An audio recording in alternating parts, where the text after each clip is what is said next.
guys, it's Sam and this is my May wrap up. So as you all know, I'm still struggling my way through a reading slump, but I did read 4 books this month and I DNF'd 1. So the first book that I read this month was Hang the Moon by Alexandria Bellafleur. This is the second book in a companion series, but you don't have to have read the first book to read this. Annie is the best friend of one of the characters from the first book, and Brendan is that same character's brother. Brendan runs a very popular dating app and he is the romantic of the story. He really believes in love and loves everything about love and like finding your person, all this. Annie is really over it, very exhausted with dating and with people not investing the same amount that she does. And Brendan as a kid had a crush on Annie. Annie is like a few years older, like Brendan's the younger brother. And so when Annie comes to the city to visit Darcy, who's the character from the first book, Brendan ends up taking her kind of around the city and trying to get her to like believe in love again, and everything kind of goes from there. I really liked this. This series in general, I really enjoy. I really resonated with Annie's just like general exhaustion with dating. She's not like, oh, the super cynic or anything like some characters are in romance books, but she's just like, man, I'm really over it.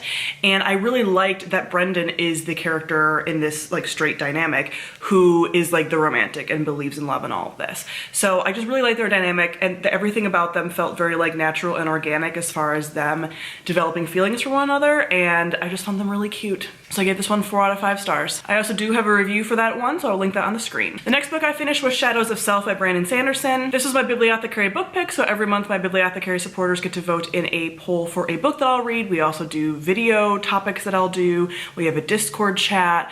We have lots of stuff over at the Bibliothecary, so I'll link that on the screen if you're interested in being part of my content in that way. This is the second book in the second Mistborn series. So this takes place hundreds, if not 1,000 years after the events of the first series. And I can't go into much of it because this is obviously the second book, but this is more like a fantasy western. Our main character, Waxilium is his full name, is a like lawman out in the sort of like Wild West area, but then he has to come back into the town. He's also a noble, so he gets pulled into all of the workings of the city again and all the stuff that's going on. There are trigger warnings in this series just in general for like some body horror type stuff. Nothing too bad, but it's there. I do have a review for this one too, so I will link that on the screen. What I really like about the second book is that it's tying more into the events of the first series, which I really enjoy because again, what I really like about this world building is that one, you already have this really cool magic system throughout both series, but then also in this series, you have all of the characters from the first series almost being like legend and myth and part of like religion and stuff, which is just like a fun element.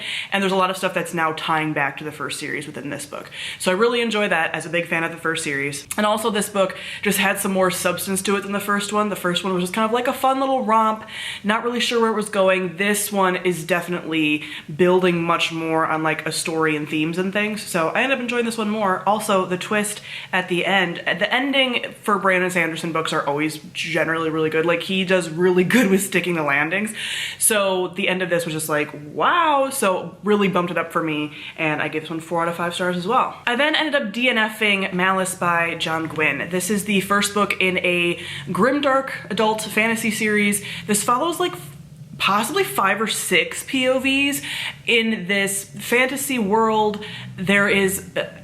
There's so much that this is part of the reason that I DNF'd it. It's incredibly info dumpy in the world building. It was very hard for me to follow a lot of what was going on, and I didn't even get far enough in, even though I got like 200 pages in, to really know what was going on. But generally speaking, there's like a bunch of different kings who are ruled by sort of like one king, and there's all these mythological things popping back up because there's potentially going to be a war between 2 prominent gods, and all this like magic shit is happening. But again, I didn't get really like far enough in to really know all of the world building stuff. So the world building stuff is like cool, but there's just like a lot of it. There's a lot of characters. Almost all of the main POV characters are men, and there is one girl character, not even like a grown woman in this first book at least, but I felt like her POV was mostly just to build up the POV of her brother, who's like one of the main POVs.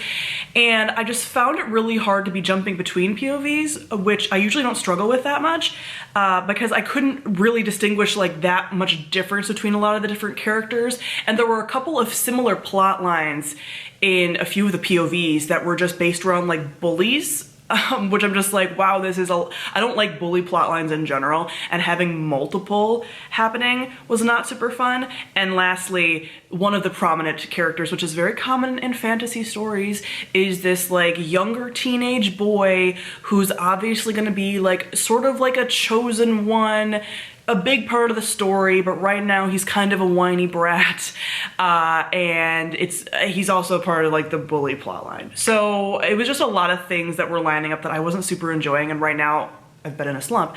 So it was really hard to try to push myself through this. I tried to find the audiobook, but I didn't really like the narrator there either. I didn't think that was going to keep me very engaged. So I'm putting this down, not completely getting rid of it though, because I feel like I could revisit it. It seems like we talked about this on the Discord because this was a group book that we were trying to read together. And this book and series does seem to be very polarizing. Like some people really love it, some people like give up on it. It seems like if you push through it, it is better. I don't know. But it's sad because this is a book in a series I've been meaning to read for so long, and I really thought I was gonna love it. And for me to be stumbling this much through it when like I'm a pretty experienced fantasy reader, like even world building info dumping doesn't tend to bother me that much. So the fact that it bothered me in this like is saying something. So yeah, nothing was really keeping me super engaged about this. None of the characters were like ones that could really push me through, I felt.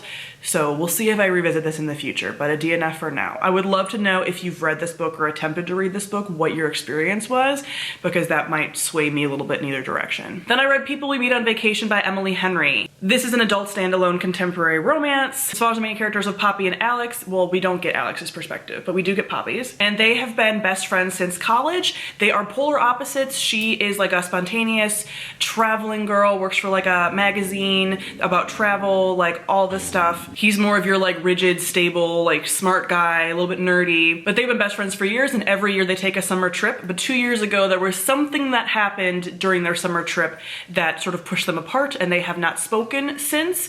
But Poppy deeply misses him, and she feels like her life is just like very stagnant.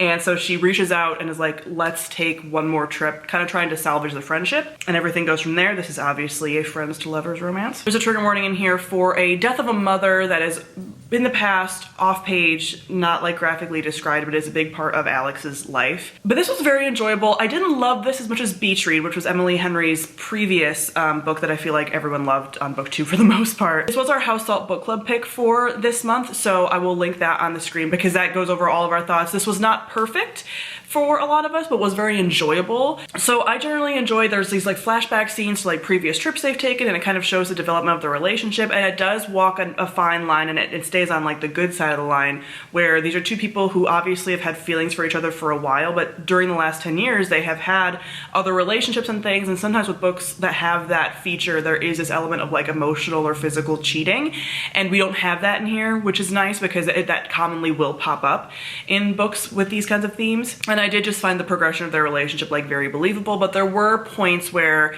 especially towards the end when we're starting to get towards them getting like more together, that I felt like were like overly cheesy, like 0 to 60 with the like changes in their relationship. But I still really enjoyed it when I was reading it. It was still really fun. Emily Henry's books are like very addictive, and I will be continuing to read all of her adult contemporary romance that she comes out with because it's good and I like it. Wasn't as good as Beach Read, which is like peak for me, but very, very good. 4 out of 5 stars. And the last book I read this month was Night's Shadow by Sebastian de Castell. This is the second book in the Greatcoat series, which is an adult fantasy series that is essentially like Three Musketeers feeling. We have 3 characters.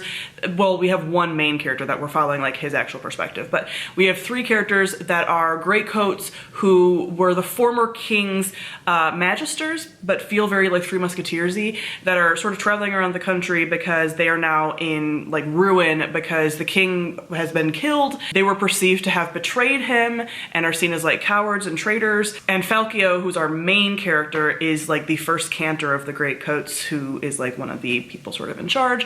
And they are getting pulled back into the machinations of this grimdarky, I would say, kind of world that is now being run by the dukes and just all of these like bad people. So since this is a second book, I can't go much into it, but I listen to these books on audio, even though I do have this physical copy, but I listen to them on audio because I really like the narrator, and I enjoy these, but there's also like a lot of elements kind of going on here There is some like low magic stuff, so this is not like a high fantasy, it's more of a low fantasy. There is some like low magic type like alchemy, a little bit of other things, but nothing super fantastical, and is much more about like the political machinations and like fight scenes and things like that. This also has like a fun kind of sense of humor and stuff with some of the banter and things. But there are trigger warnings in both books in the series so far for rape and rape of men, and rape in various different ways, and like it's just used as a plot device a lot. There's actually a pretty graphic scene in here, which just felt like a lot. And it's just one of those things that I'm like, why do we have to have rape as like a main plot device for so many fantasy books? So that's a thing that I don't tend to love. Also, this book fleshes out more of this like dynamic between Falkio and this woman that's supposed to be like his, I guess, true love sort of. But in the first book, I'm laughing, it's not funny. In the first book, there was a magical rape kind of with her, but now they're meant to be together. It's very weird in a lot of ways, but there are a lot of plot points that end up happening. A lot of like, this is a very like action driven, pretty fast paced story, a lot of different like twists and turns that you don't really see coming. But the thing that kind of gets me too, along with those other things I mentioned, that makes it so it's not as enjoyable as it could be for me, is the villains in here are incredibly like two-dimensional. All of the villains thus far and antagonists thus far in the story are so very flat and just like, we're bad for the sake of being bad, and you're just kind of like, or like just they're just power hungry, but like that's it. Like that's the one note that they all have, and then they do really, really horrible things, and you're just kind of like, why though? So it's just kind of like gratuitous violence and torture porn for the sake of that, which I don't love. So I wish that that would get fixed a bit. I'm gonna continue to read the series because it's very easy to read on audio, and what I've been doing is listening to this mostly while I'm playing Stardew Valley, and it's like my background noise, and I love it for that. So I think this series would make a pretty decent like TV show because of the, you know, action bits, and I think a TV show would like flesh out some of the like character motivations and things. But overall, this isn't like my favorite series, but it's still like kind of fun while also having its issues.